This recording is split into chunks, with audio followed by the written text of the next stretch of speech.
Here's the Bird Hotel. Stomp my foot on the ground. Quiet. And they're quiet. Okay, so what's happening, guys? Well, next step to do is to take this oxide off just enough to where I'm able to read the steel, okay? So I'd have to do is just basically just take a piece. This is a medium grit paper. I think I used 60 grit the first time. Just enough to take off that coating to expose the blade so you see the metallic on the blade. Okay. Just enough so you can see that the knife has changed colors, okay? And you know when to more or less pull it, or whether you're getting too hot or not. Okay, there's a couple of makers who leave the iron scale on a knife after they've quenched it, which is cool, but you really don't know what you're dealing with on the back temper. This way it kind of gives me more insight as to what the knife is going through, what stage it's at, you know, when it starts to change hardnesses. Now, a long time ago, when I first started doing this was actually the first knife that I made. This was one of the knives that we made off of a piece of, it was about a 3-4 foot long piece of O1 we ordered from the Bay Area, from a steel yard in the Bay Area. And all my edges were convex. Okay? I mean, I don't know how I did it, but my dad, in the first 3 he put a nice flat grind on the blade. Okay? He did this while I was at work, tapped the holes, put machine screws in, and then fitted this with the Elkhorn. It's for Elkhorn scales. Okay? And he might as well have made the knife. I don't even take claim to making this knife. This is the first knife that we made, as I guess you say, as a project. Okay, the first order of steel. Me and him worked on it together. But I heat treated this thing in a chimenea, which is like a giant, outdoor fireplace, decorative fireplace, and I used charcoal in it. And I got it to roughly about maybe 1,300, 1,200 degrees. Took it out. It was red hot. Stuck it in the oil. The oil, did the fire, the light show on the oil. The fire came up, blew it out, and then did a back temper. The back temper didn't come out straw or yellow. It just remained to be metallic, just like this. Okay, so it's kind of at full hardness. I thought nothing of it. I thought the knife had already been back tempered and relieved of stress. A friend of mine, so we made 3 of these things. One friend of mine got one that had an oak handle.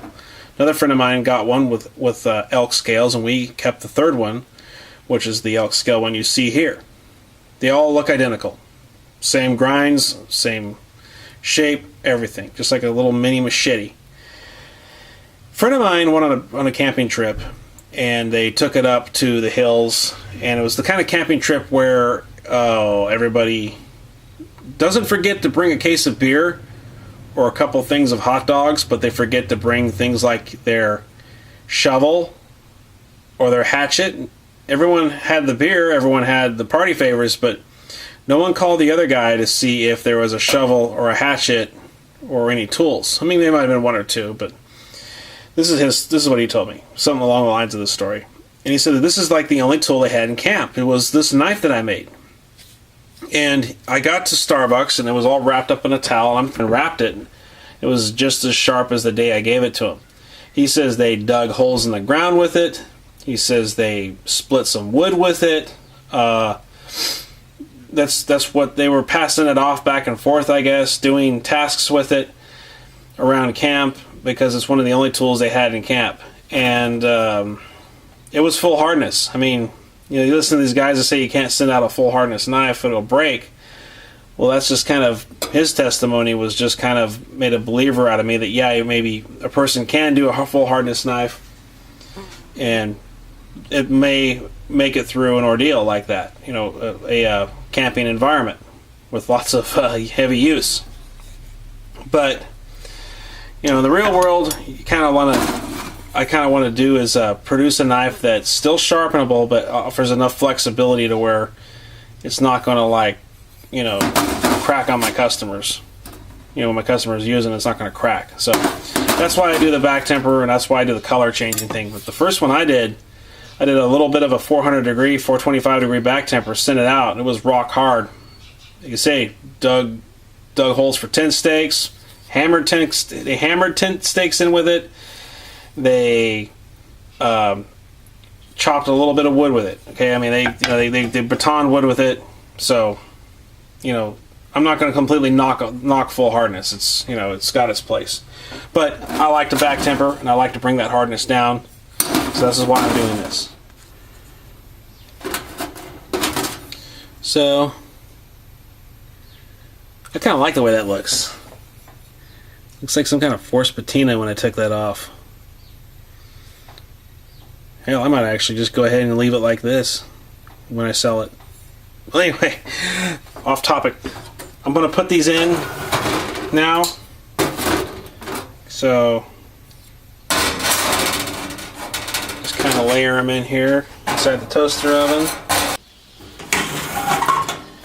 So decided to go ahead and let it go for about 45 minutes.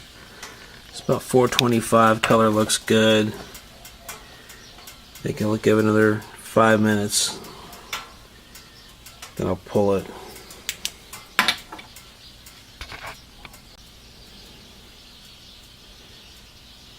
Yeah, it looks good. It's about the same tone as the last time. So, what time have I got? Yeah, pull them right now.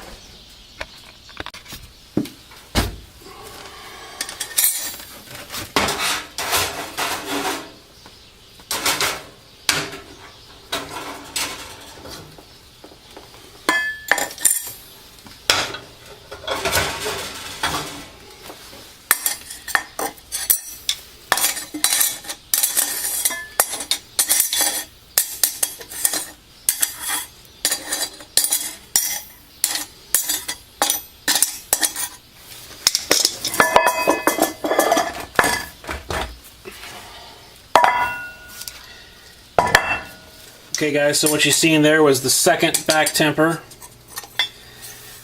So I'll go for one. I like to do two on the back temper. So I'll go an hour, cool down, wait maybe a few hours, go another hour, cool down, then the knife is prepared for final finish, grips, edge, sheath, to be sold, all that good stuff. Found some grips those grips that I pulled off last night. Look at that. Just stuck them on there for giggles. That'd be kind of fun, huh?